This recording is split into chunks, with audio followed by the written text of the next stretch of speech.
Hello friends, मैं हूं लोकेंद्र सिंह चौहान। आपके अपने YouTube channel math short trick with Lokendra Singh में आपका स्वागत है।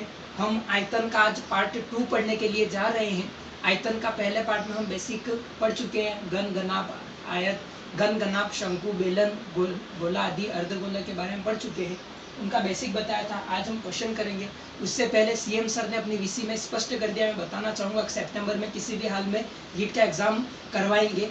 न्यूज़पेपर में भी बात आपने पढ़ ली होगी, तो हमें उस हिसाब से हमारी तैयारी को कंटिन्यू करना होगा।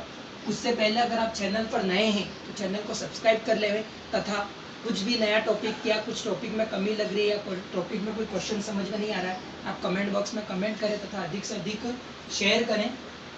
देरी न करते हुए हम वीडियो को शुरू करते हैं।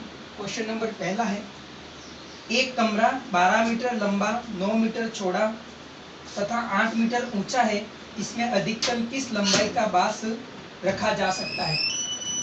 हमें लंबाई दे रखी है 12 मीटर, चौड़ाई दे रखी है 9 मीटर तथा ऊंचाई दे रखी है 8 मीटर। एक घनाभ है, उसमें सबसे लंबाई का कौन सा बांस रखा जा सकता है? मतलब हमको क्या ज्ञात करना है? विकर्ण। क्योंकि घनाभ, घन, इन सब में सबसे बड़ी भुजा होती है, वो क्या होती है? अपने आप में एक विकर्ण होती है। विकर्ण का फॉर्मूला क्या होता है? L square plus B square plus H square. ये भी अच्छे से बता दिया था पार्ट नंबर पहले में, आपको मिल जाएगा। 12 का स्क्वायर प्लस 9 का स्क्वायर प्लस 8 का स्क्वायर, 144 प्लस 81 प्लस 64, इन सबको जोड़ोगे तो 289 आएगा। आंसर क्या आएगा? 17 मीटर। मीन सबसे बड़ा लंबा बांस कौन सा रखा जा सकता है? 17 मीटर है। अगर आप शॉर्ट ट्रिक से देखना चाहें, इन सबको पूरा जोड़ने में दिक्कत भी हो जाए, आपको क्या करना? ऑप्शन में जाना है। A B C D 4 option आपको मिल जाएंगे। ऑप्शन अगर पॉइंट में नहीं है, ऑप्शन पॉइंट में नहीं है तो आप डायरेक्ट काम कर सकेंगे। इकाई काम जोड़ेंगे 4 और एक कितने होते हैं? 5, 5 और ये 4, 9। 9 इकाई का अंक कौन से वर्ग के स्क्वायर में आता है? जैसे कि 7 का करते हैं, हाँ तो 7 में 7 का आ जाएगा, इसलिए इसका आंसर 7 जहाँ इकाई का अंक होगा वो दिखाई देगा। इस तरह से भी कर सकते हैं, सिंपल ऐड करके भी कर सकेंगे। एक 10 metre into 10 metre into 5 metre विमाओं वाले कमरे में रखी जाने वाली सबसे लंबी छड़ कितनी होगी? दे रखा है हमको 10 इंटू 10 इंटू 5 का कोई कमरा है, उसमें सबसे रखी जाने वाली लंबी छड़ का माप क्या होगा?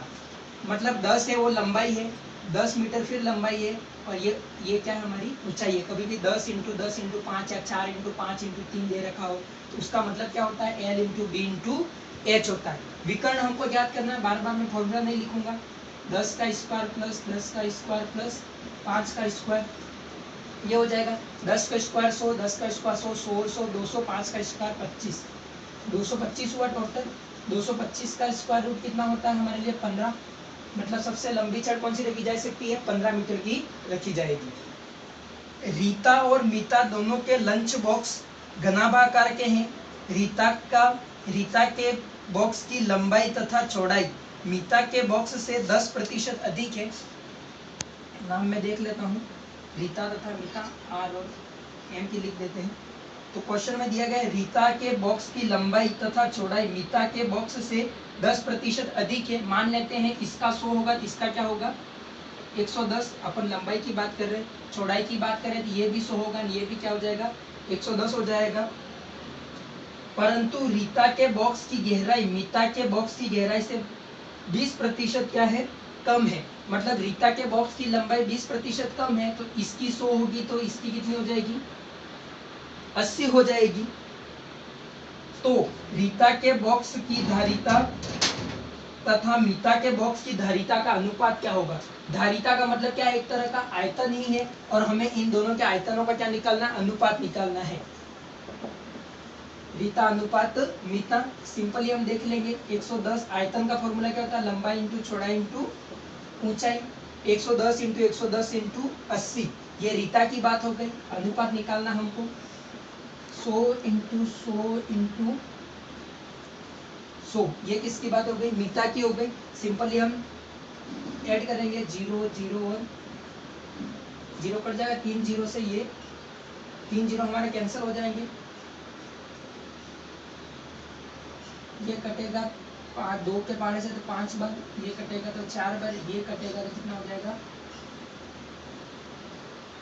25 हो जाएगा। ये कितना हो जाएगा 125 होगा। ये 11 इंटू 11 करेंगे कितना हो जाएगा 121। अतः रीता तथा मीता के लंच बॉक्स के धारिताओं का अनुपात क्या होगा 121 अनुपात 125। एक कमरे की चौड़ाई इसके ऊंचाई की दुगुनी है तथा लंबाई की आधी है। यदि कमरे का आयतन 512 मीटर हो तो कमरे की लंबाई कितनी होगी। आयतन दे रखा है हमको, आयतन को हम क्या लिख सकते हैं LBH, लंबाई इंटू चौड़ाई इंटू ऊंचाई, साथ में लिख रहा हूं मैं 512। हमको क्या दे रखा है, प्रश्न बताता हूँ। एक कमरे की चौड़ाई है वो ऊंचाई की क्या है दुगुनी है, मतलब ये x है, ये क्या हो जाएगा 2x हो जाएगा। तथा जो चौड़ाई है वो ऊंचाई की लंबाई की क्या है आधी है, तो ये क्या करना पड़ेगा हमको 4x करना पड़ेगा, तब जाके ये हमारा क्या बनेगा इक्वेशन एक जैसी बैठ जाएगी। आयतन दे रखा है, इन तीनों का मल्टीप्लाई करें तो 512 आएगा, तो 4x into 2x into x बराबर क्या हो जाएगा 512 हो जाएगा। इन दोनों का मल्टीप्लाई किया कितना हो जाएगा 8 हो जाएगा, तो एक्स क्यूब बराबर 512 बटे 8 होगा। 6 बार जाएगा ये 48, और यहाँ 3 हो जाएगा तो 4 बार जाएगा, सिंपली 64 है। एक्स की वैल्यू क्या हो जाएगी हमारे लिए 64 का क्यूब करेंगे तो 4 आ जाएगा। पर हमको क्या चाहिए इसकी लंबाई चाहिए। लंबाई का क्या फॉर्मूला हमारे लिए, या फॉर्मूला क्या या क्या मान है 4x है, x की वैल्यू क्या है 4 है, तो 4 इंटू 4 करेंगे कितना हो जाएगा 16 मीटर। एक 8 मीटर लंबे 7 मीटर चौड़े तथा 6 मीटर ऊंचे डिब्बे में 8 सेंटीमीटर लंबे 7 सेंटीमीटर चौड़े तथा 6 सेंटीमीटर ऊंचे अधिक से अधिक कितने डिब्बे रखे जा सकते हैं। ऐसा क्वेश्चन आता है कि कोई बड़ा डिब्बा है उसमें छोटे डिब्बे कितने रखे जा सकते हैं, या कोई फर्श है उस पे कितने चौके लगाए जा सकते हैं, या फिर कोई दीवार है उसमें कितनी ईंटें लगेंगी। जब भी इस प्रकार का क्वेश्चन आता है कि किसी बड़े क्षेत्र में छोटे क्षेत्र कितने रखे जा सकते हैं, हमेशा ध्यान रखना है कि जो बड़े भाग जो होता है, बड़े भाग का आयतन में हमेशा हमें छोटे भाग के आयतन का भाग लगा देना है।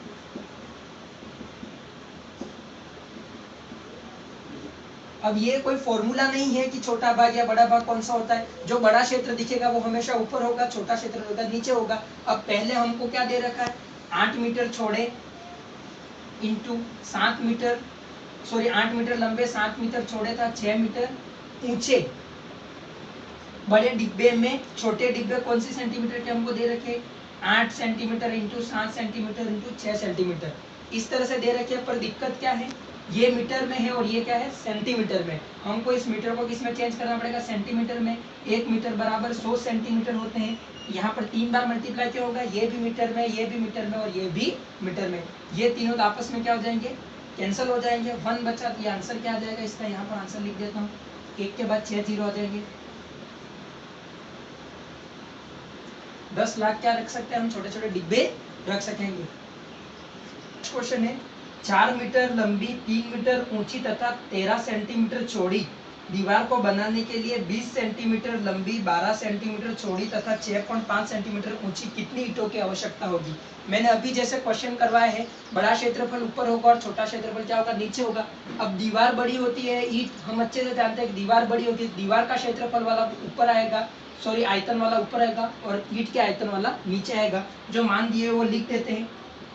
4 इंटू 100 मीटर में दे रखा है, हमको सेंटीमीटर में चेंज करना है। 100 का मल्टीप्लाई हो गया 3 इंटू 13 हो जाएगा। 3 इंटू 100 इंटू 13 ओनली 13 होगा, क्योंकि 13 क्या है मीटर में नहीं है और सेंटीमीटर में दे रखा है, इसलिए हमको नहीं चेंज करना। 20 इंटू 12 इंटू 20 इंटू 12 इंटू 6.5, इस पॉइंट को हटा देंगे तो यहाँ 0 लग जाएगा। ये हमारे लिए क्या बन जाएगा 65 बन जाएगा। सिंपली इसको सॉल्व कर लेंगे हम। ये 2 हो गया, ये कितना हो जाएगा 6 हो जाएगा, ये कट जाएगा 3 से कटा दिए 2 हो जाएगा, इसको काटा दिए कितना हो जाएगा 50 हो जाएगा। 13 के पहाड़े से काटेंगे 13 5 65 हो जाएगा, इसको इससे काटा तो कितना हो जाएगा ये 10 हो जाएगा। 1 2 और 3 जीरो बच्चे हैं तो 1000 ईंटें। दीवार को बनाने में हमको 1000 ईंटें लगेगी। एक घनाभ का विकर्ण 28 सेंटीमीटर है तथा इसके तीनों कोरों की लंबाई 44 सेंटीमीटर है, 44 सेंटीमीटर है। तो घनाभ का संपूर्ण पृष्ठीय क्षेत्रफल क्या होगा? तीनों कोरों का योग दे रखा है, मीन्स तीनों किनारों का योग L + B + H कितना दे रखा है हमको? 44 दे रखा है। और विकर्ण दे रखा है। विकर्ण क्या कहलाता है मैं वो बता देता हूँ। विकर्ण ये होता है हमारे L² + B² + H² बराबर कितना दे रखा है? 28 दे रखा है। अगर मेरे को इस रूट को हटाना हो तो मैं इसको ऐसा भी लिख सकता हूँ, L² + B² + H² बराबर कितना हो जाएगा? 28 का स्क्वायर। सिंपल जैसे सॉल्व करा है वैसे हमने इसको सॉल्व कर लिया है। अब हमको क्या चाहिए? घनाभ का संपूर्ण पृष्ठीय क्षेत्रफल। संपूर्ण पृष्ठीय क्षेत्रफल हमको क्या करना है? फाइंड आउट करना है। हम क्या करेंगे? इसके ऊपर क्या लगा देंगे? स्क्वायर लगा देंगे। फॉर्मूला बनाने के लिए हम इसके ऊपर स्क्वायर लगा देंगे। अब फॉर्मूला क्या बनता है? a + b + c के होल क्यूब का फॉर्मूला क्या बनता है? L² + B²। ये फॉर्मूला बन रहा है इसका L² + B + H के होल स्क्वायर का फॉर्मूला क्या है? L² + B² + H² plus 2LB + BH + HL। ये हमने इसको क्या करा है? सॉल्व करा है। ये क्या कहलाता है? आप ध्यान से देखिए, 2LB + BH + HL क्या कहलाता है? आयत का संपूर्ण पृष्ठीय क्षेत्रफल यही कहलाता है। ये और ये मान हमारे पास है। L + B + H का होल स्क्वायर मतलब क्या हो जाएगा? 44 का स्क्वायर बराबर L² + B² + H² क्या होगा? 28 का स्क्वायर बराबर हमको क्या मिला है? 2LB + BH + HL। यही हमको फाइंड आउट करना है। इधर आएगा क्या हो जाएगा? माइनस हो जाएगा। 44 का स्क्वायर माइनस 28 का स्क्वायर, ये साथ में हम ये निकाल ही रहे हैं, क्षेत्रफल ही लिख देता हूँ मैं। अब कोई इसको स्क्वायर करके माइनस नहीं करे, यहाँ पर लिख देता हूँ मैं। A² - B² वाले फॉर्मूले सॉल्व करेंगे। A + B और A - B मतलब 44 + 28 और 44 - 28। इन दोनों को सिंपली हम क्या करेंगे? ऐड कर लेंगे। 52 और 62 और 72 इंटू इनको माइनस करेंगे हम 16 इंटू 72 कर लेंगे। इन दोनों का मल्टीप्लाई करेंगे हम तो 1152 सेंटीमीटर स्क्वायर आंसर आ जाएगा। बिल्कुल हमने फॉर्मूला बनाया है। इस तरह के क्वेश्चन हमको पूछे भी जाते हैं, तो इस बात को थोड़ा सा ध्यान रखें। नेक्स्ट क्वेश्चन है हमारा, एक घनाभ का आयतन 210 मीटर स्क्वायर है। LBH कितना है? 210 मीटर क्यूब, सॉरी क्यूब होगा, मीटर क्यूब है तथा संपूर्ण पृष्ठ तथा इसके पृष्ठ का क्षेत्रफल या आधार का क्षेत्रफल जो दे रखा वो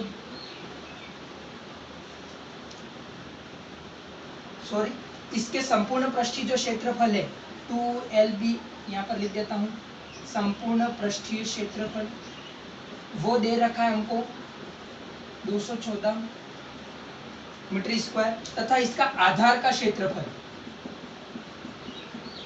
42 मीटर स्क्वायर दे रखा है। तो इस घनाभ की विमाएं या भुजाएं क्या होगी? हमको विमाएं या भुजाएं जो भी आपको क्वेश्चन में दे रखा उसके अनुसार हमको डिनोट करनी है।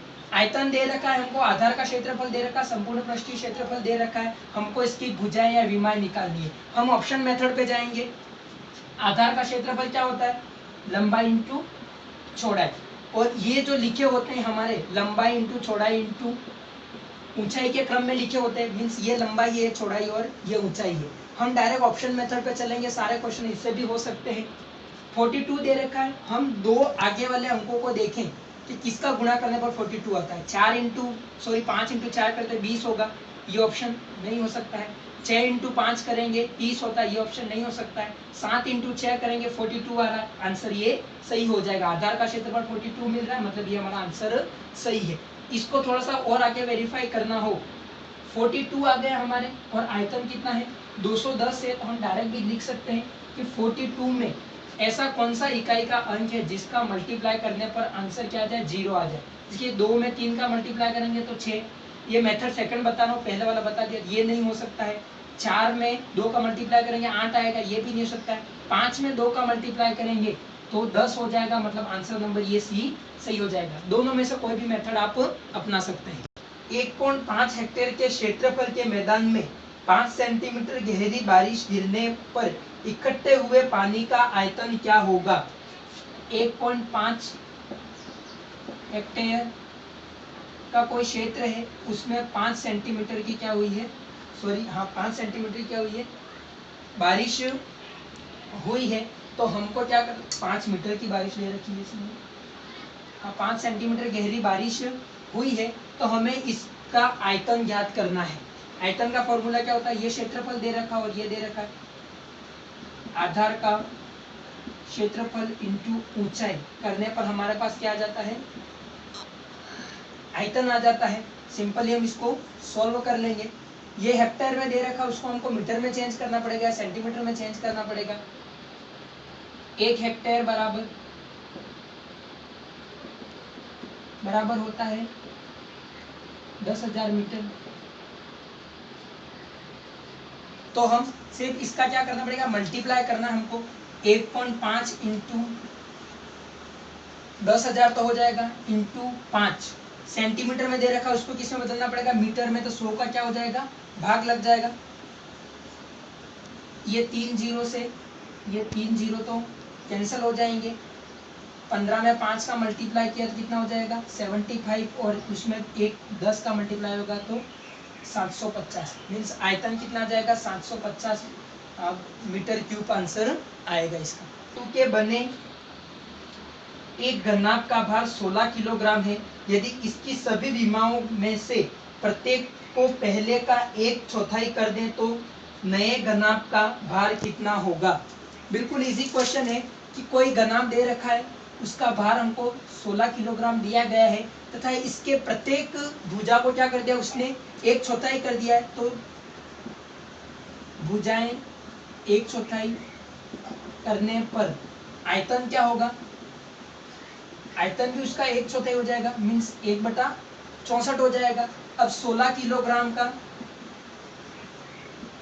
1/64 मीन्स क्या हो जाएगा, 16 इंटू 1/64 हो जाएगा, 4 बार मीन्स 0.25 किलोग्राम। नए घनाभ का आयतन कितना होगा, सॉरी भार कितना होगा, 0.225 किलोग्राम होगा।